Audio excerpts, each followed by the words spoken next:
Good morning, student. Class 10, Social Science, Chapter 3, Economics. The name of chapter, Money and Credit. And this is the first lecture of the chapter. This is the first lecture of the chapter. This chapter is an introductory lecture. So you learn easiest way, understand and make your own notes. This is a class 10 and this chapter is very important for the examination, upcoming exam of NEET terminal exam 2020, and afterward try to understand all concept should be properly. Okay, now we start the first lecture of the chapter, class 10, social science, economics, money and credit. Okay, the lesson is 3, money and credit. अब हमें chapter में क्या क्या पढ़ना है, थोड़ा content के बारे में हम जानकारी लेते हैं. सबसे पहले मनी का इंट्रोडक्शन पढ़ना है. दूसरा, money as a medium of exchange कैसे काम करता है, उसमें दो चीजों में, barter system and limitation of barter system. तीसरा जो पार्ट है अपने चैप्टर का वो है मॉडर्न फॉर्म ऑफ मनी. किन मॉडर्न फॉर्म के साथ मनी बोली जाती है, जिसमें deposit and bank currency and loan activity of bank. ये जो भीतर के पॉइंट है वो पढ़ने हैं. उसके बाद हमें पढ़ना है क्रेडिट. और क्रेडिट दो तरह का होता है, formal credit and informal credit. उसके बाद हमें टर्म्स ऑफ क्रेडिट पढ़ना है, कौन से टर्म्स एंड क्रेडिट है. एंड लास्ट पॉइंट है सेल्फ हेल्प ग्रुप, जो हम सेविंग ग्रुप माना जाता है. तो ये तमाम चीजें हमें इस चैप्टर के थ्रू कवर करनी है. तो कितने पॉइंट्स है?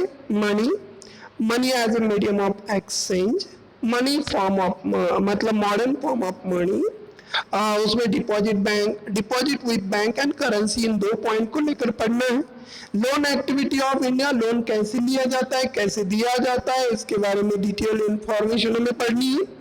क्रेडिट हमें पढ़ना है, क्रेडिट क्या होता है, और उसमें दो कैटेगरी के अंतर्गत पढ़ना है, formal and informal. Terms of credit हमें जाननी है, और सेल्फ हेल्प ग्रुप क्या होता है, और उसके 3 पॉइंट है, functioning, objective and advantage. 3 point के आधार पर हमें पूरा चैप्टर लर्न करना है. So now start the first of meaning, money. Money क्या होता है? It is anything which is acceptability as a means of exchange, a measure of store value. 3 चीजें आती है फंक्शन में. रुपीज क्या होता है? It is anything which are common accept, जो लोगों ने कोई भी कॉमन एक्सेप्ट किया हो, और उसमें 3 चीजें आती हो, मतलब वो एक्सचेंज के लिए एक्सेप्टेबल को, उसका मेजरमेंट होना चाहिए, और उसको स्टोर भी करना चाहिए. मतलब जैसे आपके पॉकेट में 100 रुपीज है, तो आपने उस 100 रुपीज उस नोट के अंदर क्या है? स्टोर है, क्योंकि आप कभी भी उसको कैश कर सकते हो, कभी भी आप एक्सचेंज के रूप में इस्तेमाल कर सकते हो, कभी भी आप उसको मेजर कर सकते हो. 100 रुपीज, 200, 300, 400, 500, 600, उन तमाम चीजों को मेजर करते हैं. तो डेफिनेशन क्या है? It is anything which has common acceptability. लोगों की कॉमन एक्सेप्टेबिलिटी होनी चाहिए. किन चीजों के लिए? 3 चीजों के लिए. As a medium of exchange, a measure of measures and store value. This is the 3 important attributes of the money. Okay, so इन 3 चीज जिस वस्तु में अवेलेबल होती है वो चीजें मनी कहलाती है. लाइक एज गवर्नमेंट, उसमें पब्लिक एक्सेप्टेबिलिटी हो, जनरल एक्सेप्टेबिलिटी, गवर्नमेंट ऑथराइज हो, और एक्सचेंज एंड मेजर वैल्यू उसमें इंक्लूड होना चाहिए, तब जाके वो मनी में बदलता है. बार्टर सिस्टम आपको पता है, सीसी फॉर्मेट आता है, community to community government. Community to community economy, इसे हम सीसी कहते हैं। Barter system is a system trade that not involve currency. क्या होता है? Exchange of goods and services. Definition याद रखना, फिर से बता रहा हूं, 3 बार रिपीट करूंगा, अच्छे से लर्न करना। Exchange of goods and services without using money.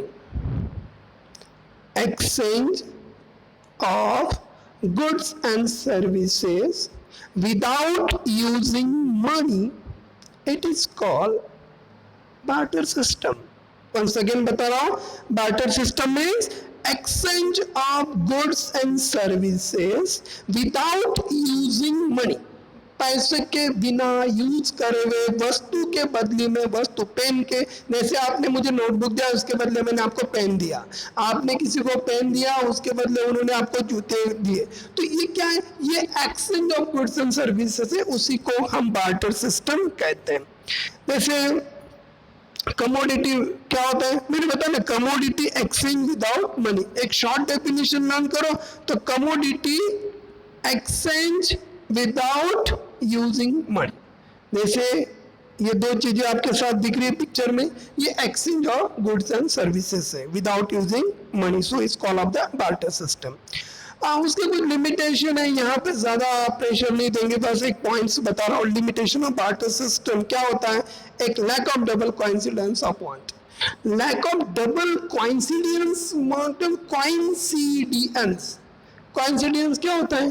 Coincidence मतलब देखो ए बी सी, ए को क्लॉथ चाहिए, बी को अनाज चाहिए और सी को जूते चाहिए, लेकिन ए वालों को जूते नहीं चाहिए, बी वालों को क्लॉथ नहीं चाहिए, तो ये जो इम्बैलेंस है तीनों के अंदर, मतलब अब वो एक्सचेंज नहीं कर सकते क्योंकि बी की जरूरत ए नहीं है, ए की जरूरत सी नहीं है और सी की जरूरत बी नहीं है।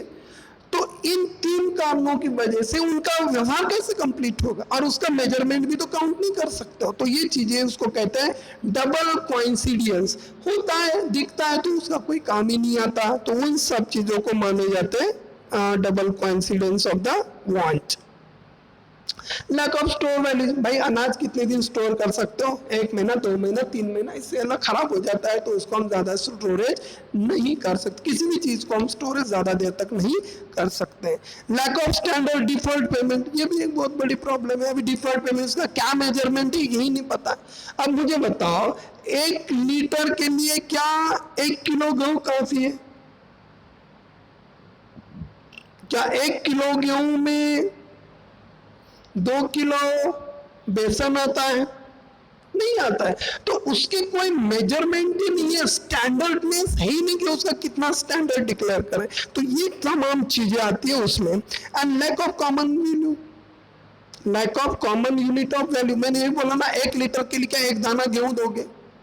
उसका कोई मेजरमेंट है?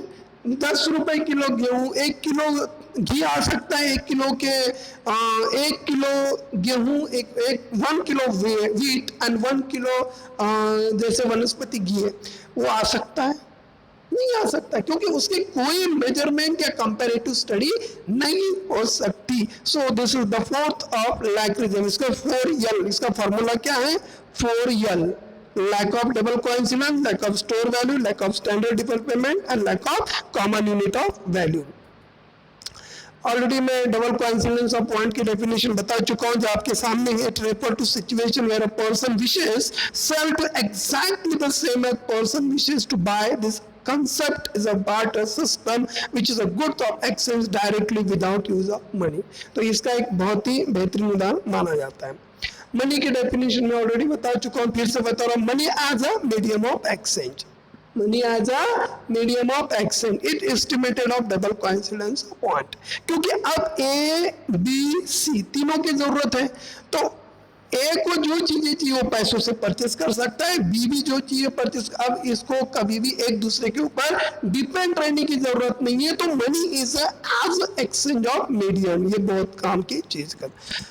फॉर्म्स ऑफ मनी कौन सी इसके बारे में बात करते हैं। तो एंशियंट पीरियड में अगर पुरानी बात करते तो ग्रेन एंड कैटल, उस समय जो cattles grain are use to money, उस समय कैटल का इस्तेमाल किया जाता था, लेन देन में वस्तुओं के हमले में किया जाता था। मेडियल पीरियड में खासकर metallic coin, gold, silver, copper, lead, इसका इस्तेमाल किया गया। और अगर मॉडर्न फॉर्म में बात करते तो paper currency and coin are use as a money. Modern form में देखो 3 फॉर्म्स ऑफ रूपी है, ancient, median and foreign. Ancient, median and modern. Ancient में ग्रेन एंड कैटल इस्तेमाल करते थे, मेडिवल में metallic coin, gold, silver, copper, lead इस्तेमाल करते थे, एंड मॉडर्न पीरियड में पेपर करेंसी एंड कॉइन को इस्तेमाल किया जाता था। ये कुछ एग्जाम्पल्स है जो आपको बता दें। इसे कहते हैं क्रेडिट मनी, इसे कहते हैं कॉइन, जो ये गोल्ड है, और इसे कहते हैं paper currency. So this are the 4 types of modern. अब मनी इन इंडिया, पैसों का देश में कैसे इस्तेमाल होता है इसके बारे में बात करते हैं। मनी इन इंडिया में रुपीज देश की फॉरेन करेंसी है, देश की अपनी डोमेस्टिक करेंसी रुपीज है। Money has value, it got the sanction of government, क्योंकि जो मनी होता है, आप रुपीज को कोई भी नोट देखते तो उसमें सैंक्शन वैल्यू लिखा होता है कि मैं धारक को 100 रुपये देने का वचन देता हूँ, और उसमें रिजर्व बैंक ऑफ इंडिया के गवर्नर्स की साइन होती है। तो वो गवर्नमेंट के द्वारा ऑथराइज होता है, एक्सेप्टेबल होता है, और उसको मना करने पर उसको सामने वाले पर्सन को पनिशमेंट भी हो सकती है। तो ये गवर्नमेंट ऑथराइज है, सैंक्शन ऑफ द गवर्नमेंट। खासकर देश की जो आरबीआई है, सेंट्रल बैंक है, उसको ऑथराइज है, whole and sole authorize of the government, prescribe देश की जो करेंसी है उस करेंसी को प्रिस्क्राइब करना, मेंटेन करना, कम करना, ज्यादा करना, पब्लिश करना, देना, उस सभी चीजों में रेगुलेट करना, रेगुलेट, आइसोलेट, करंट, इन मतलब डायरेक्ट करना, इन सभी चीजों को काम करना, इस सभी चीजों को मेंटेन करने का काम रिजर्व बैंक ऑफ इंडिया करती है। So this is the first part of the chapter. You learn easiest way and then understanding. Okay, now till then इसके आपके खुद के नोट्स बना दो और इसको लर्न करें। This is the first part of the chapter.